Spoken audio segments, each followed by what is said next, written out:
प्रेम का स्वर तुम्हारे जीवन में जब उतर आता है, तब तुम्हें पहले पता लगता है कि मैं कौन हूँ।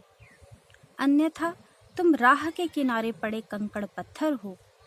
प्रेम के माध्यम से गुजरकर पहली दफ़ा तुम्हें अपने हीरे होने का पता चलता है।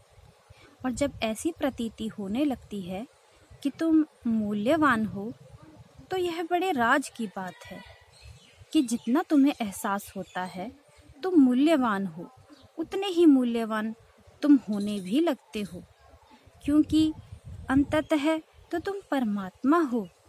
अंततः तो तुम इस सारे जीवन का निचोड़ हो। अंततः तो तुम्हारी चेतना नवनीत है सारे अस्तित्व का। लेकिन प्रेम से ही तुम्हें पहली खबर मिलेगी कि तुम यहाँ यूं ही नहीं फेंक दिए गए हो। कोई नियति तुमसे पूरी हो रही है। अस्तित्व की तुमसे कुछ मांग है। अस्तित्व ने तुमसे कुछ चाहा है। अस्तित्व ने तुम्हें कोई चुनौती दी है। अस्तित्व ने तुम्हें यहाँ बनाया है ताकि तुम कुछ पूरा कर सको। दुकान और बाजार काफ़ी नहीं है, उन्हें कोई दूसरा भी कर लेगा। धन इकट्ठा करना ज़रूरी भला हो, पर्याप्त नहीं है, क्योंकि जब तुम मरोगे वह सब पड़ा रह जाएगा। कुछ ऐसा भी कमा लेना ज़रूरी है जो मौत ना मिटा सके। और मैं तुमसे कहता हूँ, प्रेम एकमात्र संपदा है जिसे मृत्यु नहीं मिटा सकती। क्यों? क्योंकि प्रेम की संपदा के लिए तुम जीवन का दान देने को तैयार हो।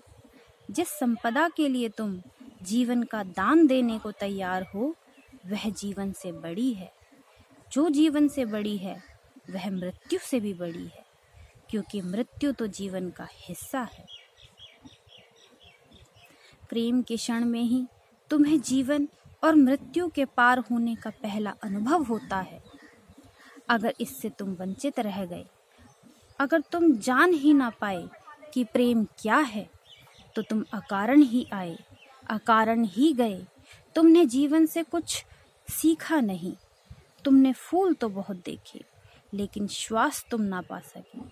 तुमने घटनाएं तो बहुत देखी, बहुत ऊहापोह से गुजरे, बड़ी आपाधापी में रहे, बड़ी यात्रा की, लेकिन कहीं पहुंच नहीं सके। अंत की यात्रा में किसी मंदिर में निवास ना हो पाया। तुम राह पर ही मरे, तुम राह के ही भिखारी रहे। कोई घर ना मिला, कोई जगह नहीं मिली जहां तुम शांत हो जाते, जहां तुम आनंदित हो जाते।